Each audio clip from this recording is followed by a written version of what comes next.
friends, welcome back to my channel. If you're new here, my name is Katie Nofel and I do impractical crafts. I make motherhood content and vintagey stuff. Welcome here. It is officially spicy crunchy leaf season, except for us where we are in Arizona because it's still like 100 degrees outside.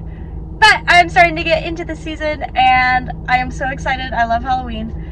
And last year I made a big vintage retro trick-or-treating bucket, and ever since then I have been obsessed with the idea of making a garland for our kitchen. So today we are going on a quest to find little candy buckets that I can paper mache over. I did find some at Dollar Tree, so if worst comes to worst we're going to run to Dollar Tree, but they're very oblong instead of like short and fat like I would like. So I'm planning on going to Party City and then Walmart, and if neither of them have it, worst comes to worst, we'll go to Dollar Tree. I do have a little guy with me today. He's right back here. So, yeah. Let's begin. But first,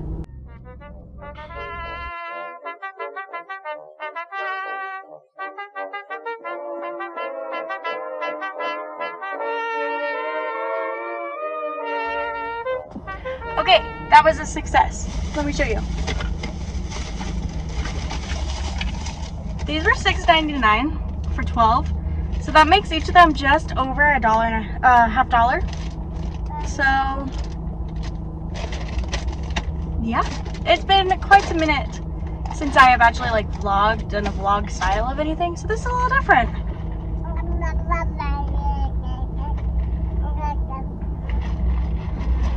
Oh yeah? Owen! Mwah! So we are gonna head home and I will see you tomorrow.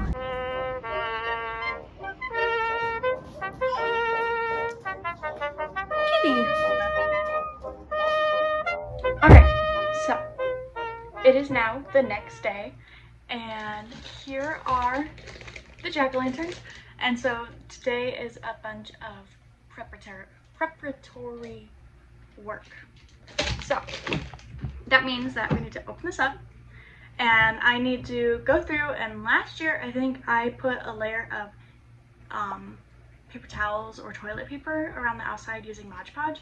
So I'm gonna do that really quick just to kind of smooth out the faces themselves, and then after that we can begin to paper mache and sculpt right on them. But first we need to have a smooth working surface. So let's go ahead and open them up. They're so cute. So I am going to go get the Mod Podge and some paper towels and we can get started on that. Oh boy, I'm sure glad I took an 11-minute video of me doing this. Super exciting content. Oh, but wait, guess what? A close-up. Exciting content. And time-lapse time.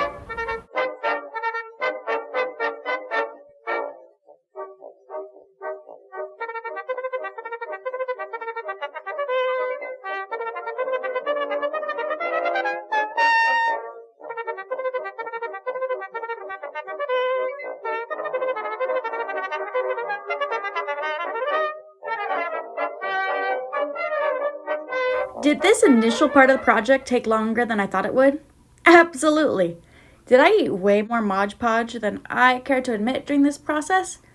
Also, yes, this is why I need a certain amount of time between these projects so that it can all pass through my system.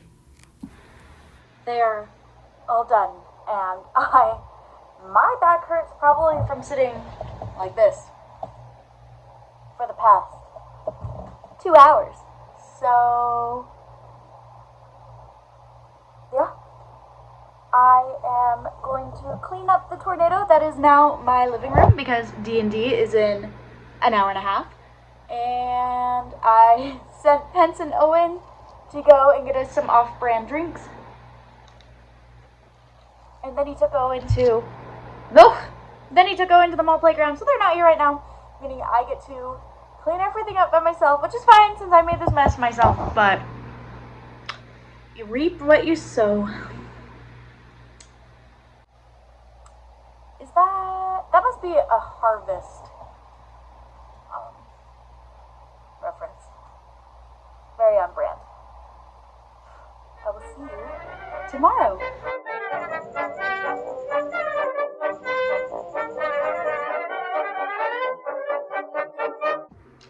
Hello, welcome to day 4 of this project. So, what I have to do today is, if you look at the big one that I did last year, I went in and I put in some depth onto the pumpkin, because if you look at actual vintage paper mache pumpkins, they have a lot of depth to them. So today I'm going to go through and make all of my pumpkins look like plastic surgery patients and give them cheekbones and eyebrow, face structure, whatever that's called. Oh, thank you. Here, you can have them back. So I can paper mache over the structures that I put on the pumpkins. Okay, let's put them here. This is always kind of the part of the project that I start to get a little hesitant as to whether or not it's actually going to work out. So we are on this journey together. We are going to find out whether or not this works out. So without further ado, let's grab my pumpkins and get started. So if we're being completely honest here, I didn't really have much of a plan on how to do this. So I was just kind of winging it. And honestly, it was a lot of trial and error, as I'm sure you can see by the fact that I was not very in frame because I was more focused on actually trying to do it and just making sure these things stay on. So I would stick it on and then I would Mod Podge over it as well, just to really help secure it there. And I'm hoping this works out okay. All right, this is how it's looking. And now we just have to do that 11 more times. Let's go. And so, dear viewer, she did do it 11 more times, and honestly, it wasn't that bad, but also it did take forever. And in that case, there is quite a lot of footage, so I'm just gonna trim it down for you so you can see that I was really just winging it and then sticking it on the face, and I did the same thing for all the mouths. This circle guy was kind of fun. He reminded me of like those old McDonald's toys, like the little aliens. The real ones, no.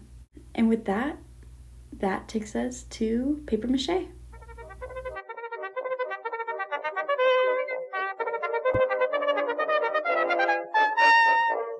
It's time for Make That Goop!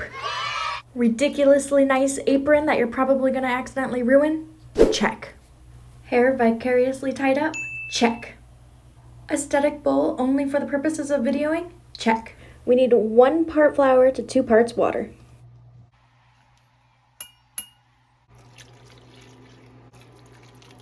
You're going to mix that bad boy up, and while you're mixing, you are going to think about important things, like why in Honor Among Thieves there was a lich in the castle, but he wasn't the BBEG. Salt to taste. Okay, just kidding. Actually, this keeps it from molding, but it is edible. Realize that you probably should have cut up the newspaper beforehand, so you need to sit down and do that, and that's going to take 75 years. That concludes this exciting episode of Make That Goop. Not responsible if you taste it and it tastes gross. Remember, you can eat anything, but sometimes you can only eat it once, so take that as you will. When I filmed this, my baby was asleep, so let me lip read for you. So usually when I paper mache, I use bigger strips of paper, but I decided to scale them down to match the little guys. My paper size to like match the little guys. So let's see how this goes. I call that lip reading good enough. Good enough.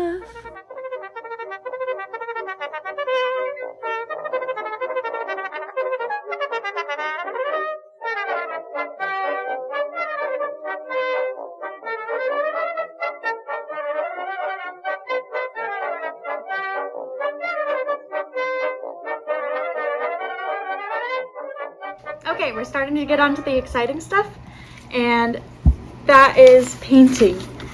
This is the color that I used last year for my pumpkin, and I think it turned out pretty good with a pretty vintage looking color. So we are going to go through and initially paint it entirely orange, and then Hens is going to draw in the faces for me, because I don't know if you've noticed from anything I've ever done on my channel ever, but I cannot draw. So Hans is always the one who draws things for me. We have a very awake baby who is supposed to be asleep an hour ago, who's sitting here eating a peanut butter and jelly sandwich. So if you can hear him, that is what is happening. Let's begin. Oh look, another close-up.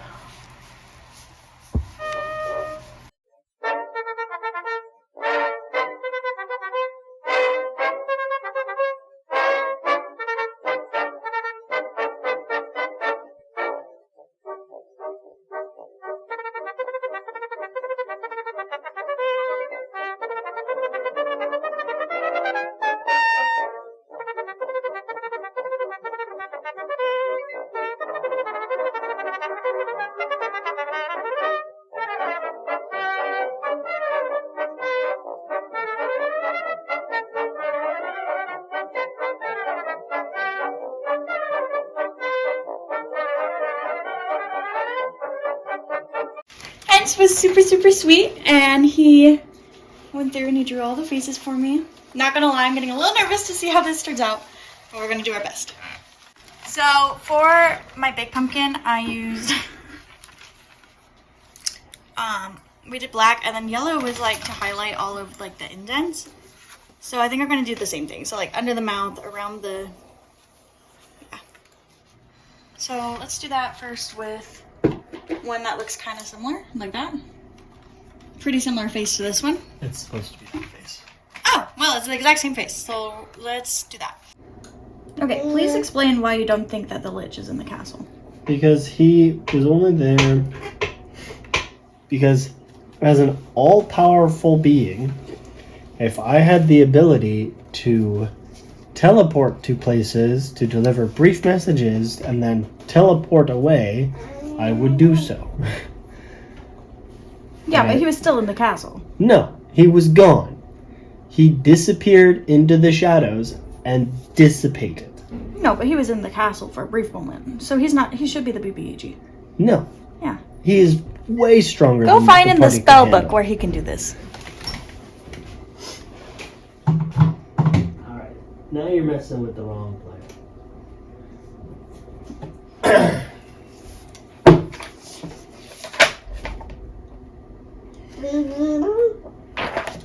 Alright, let's see.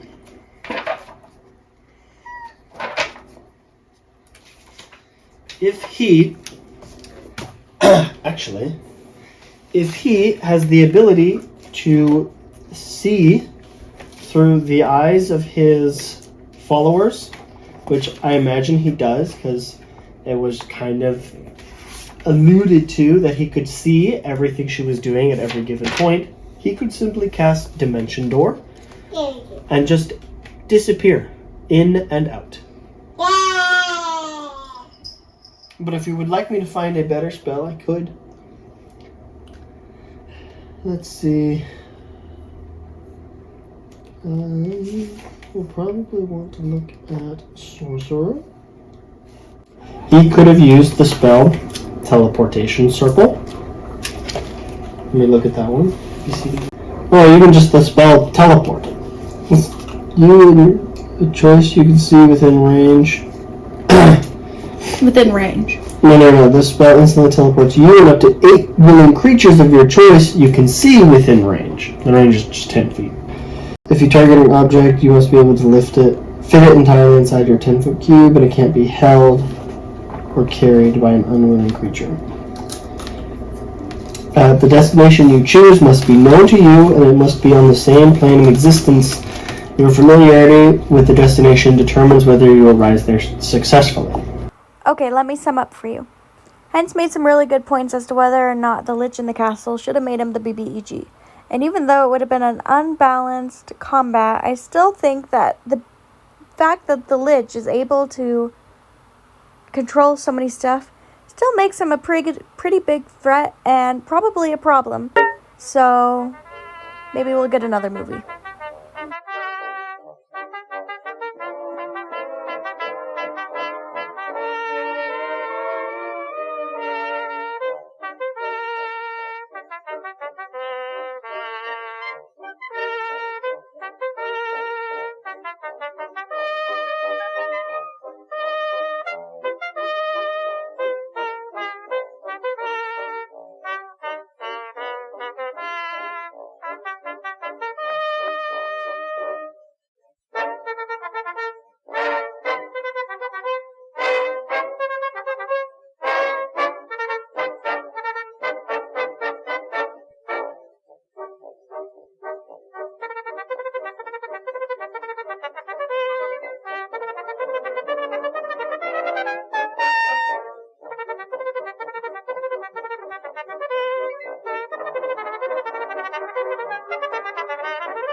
So once everything was all painted, we went ahead and we put a layer of Mod Podge over it because we have learned the hard way to always seal whatever projects we have painted with acrylic paint. The reality of time crunch projects with a toddler.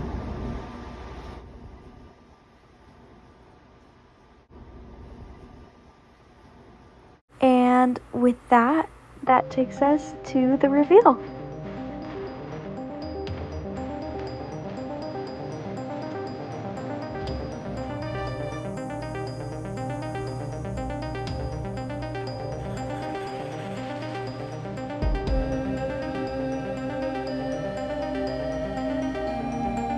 It's wrap-up time. What I think I did really well on was asking Hens to draw the faces for me because they turned out so cute. Something that I think I probably should have done was cut strips smaller for the paper because a lot of them you can really see the definition of the lines and a lot of them got kind of bumpy on the edges. So I also saw this thing where you take like egg cartons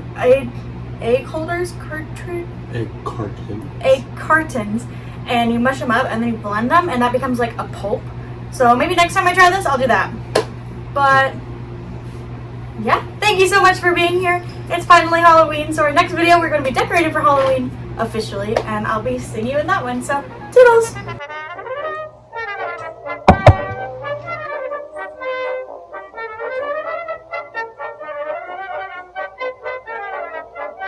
Or whatever that's called.